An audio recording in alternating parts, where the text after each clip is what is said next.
Welcome to Academic Gain Tutorials. In this video, we will look into the differences between Equity-Linked Savings Scheme, or ELSS, and Public Provident Fund, or PPF.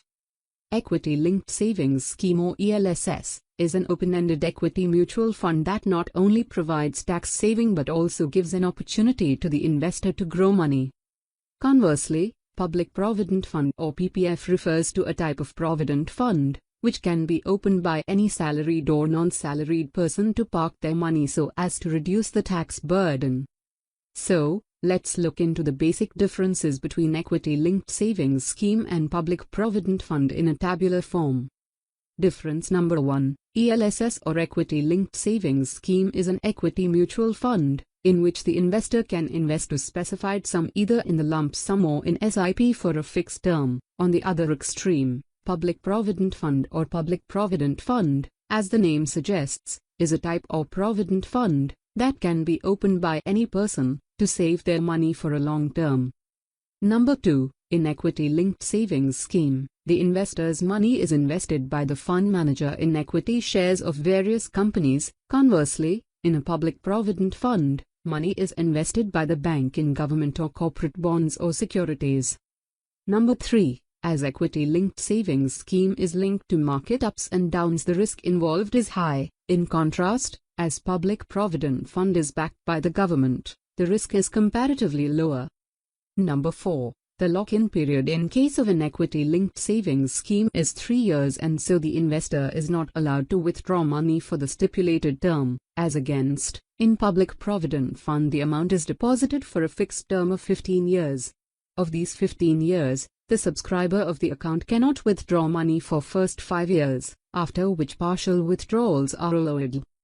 Number 5. The returns of an Equity-Linked Savings Scheme are based on the performance of the equity markets, so it is generally higher than other types of investment avenues.